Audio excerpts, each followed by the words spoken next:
Assalamualaikum warahmatullahi wabarakatuh. Izin memperkenalkan diri, nama Baikal Hamdi Dahlan, asal instansi atau komponen Ditjen Bina Administrasi Kewilayahan. Di sini saya akan membuat video mengenai Learning Journal Agenda 2 hari ke-7, 8, 9, 10, yang dimana mengenai pengalaman, substansi materi, dan proses pembelajaran pada Agenda 2.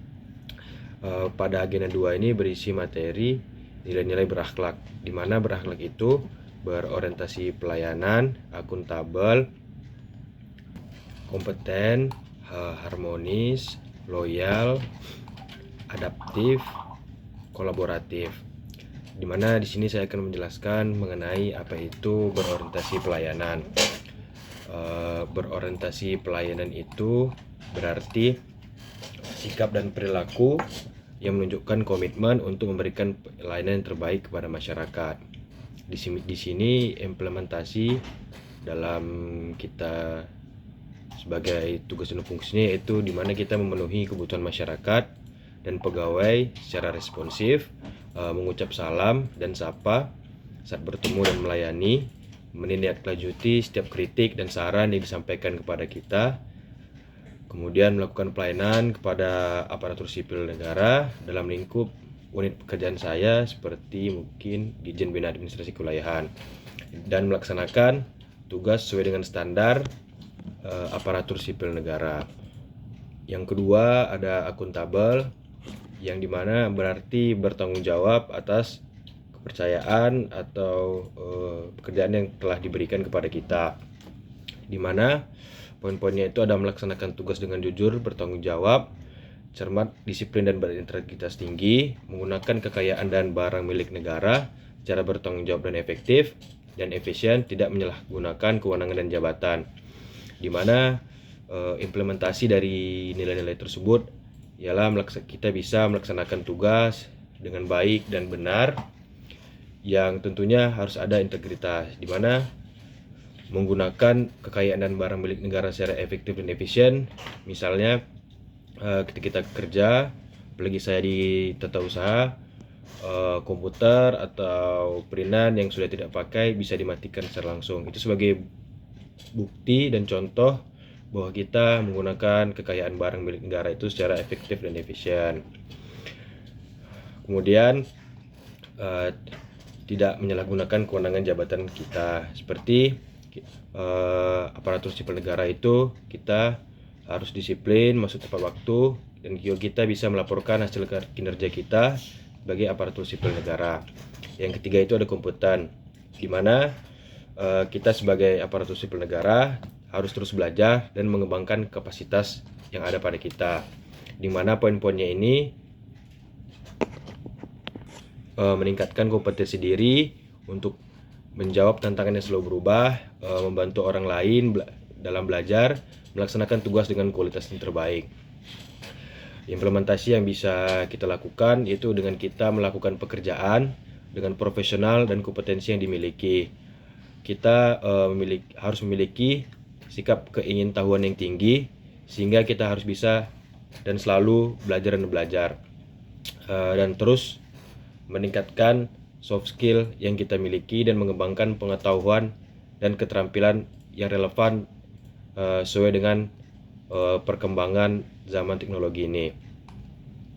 Kemudian setiap tindakan yang kita lakukan harus berpegang pada prinsip, moral, dan etika. Yang keempat ada harmonis, di mana harmonis ini berarti kita saling menghargai dan peduli dalam perbedaan, di mana nilai-nilainya itu ada menghargai setiap orang apapun latar belakangnya, suka menolong orang lain, membangun lingkungan kerja yang kondusif.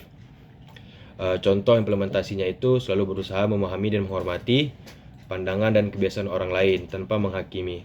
Misalnya saat rekan kerja kita itu berbicara, kita harus memastikan bahwa misalnya juga kita berbicara, kita harus memastikan bahwa apa-apa yang kita ucapkan itu tidak menyakiti atau tidak menyinggung perasaan orang lain. Kemudian bisa saling menghormati perbedaan agama, budaya, dan etnis untuk menciptakan suasana kerja yang lebih harmonis.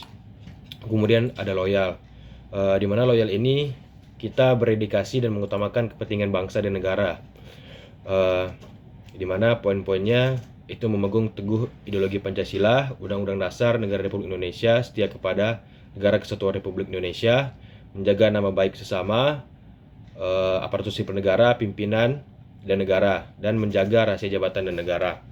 Di mana bentuk implementasinya yaitu kita ini setia pada prinsip diri kita sendiri dengan menjaga integritas dan kejujuran dalam pekerjaan yang kita lakukan, dan selalu menjaga integritas dan moralitas untuk setiap apa yang kita kerjakan, dan menjaga kerahasiaan yang dipercayakan kepada kita, dan tidak melakukan tindakan atau perbuatan yang bisa menjelekkan nama kita atau nama instansi yang kita kerjakan, dan menolak segala bentuk perbuatan KKN, korupsi, kolusi, dan nepotisme.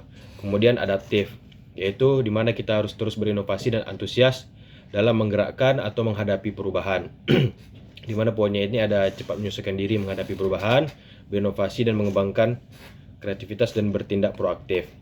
Kemudian ada kolaboratif, yaitu membangun kerjasama yang bersinergitas, di mana poinnya ini ada memberi kesempatan kepada berbagai pihak untuk berkontribusi, terbuka dalam bekerja sama untuk menghasilkan nilai tambah, kemudian menggerakkan pemanfaatan sebagai sumber daya untuk tujuan bersama. Di sini kita implementasinya bisa menjalin kerjasama dengan berbagai instansi pemerintah lainnya untuk mempermudah dan mempercepat proses pelayanan kepada masyarakat, sehingga kita bisa memberikan pelayanan publik yang lebih efektif dan efisien. Kemudian dari proses-proses pembelajaran, kemarin kita diberi tugas mengenai bagaimana aktualisasi nilai-nilai berakhlak di dalam instansi atau komponen kita, pimpinan-pimpinan kita. Diberi suatu contoh pimpinan kita yang punya nilai-nilai berakhlak. Kemudian ada aktualisasi daripada nilai berakhlak tersebut, seperti contoh implementasinya, dan kemudian membuat video mengenai implementasi kita dalam mengaktualisasikan nilai-nilai berakhlak. Mungkin sekian yang bisa saya sampaikan. Kurang lebih saya mohon maaf. Wabillahi taufiq wal hidayah. Wassalamualaikum warahmatullahi wabarakatuh.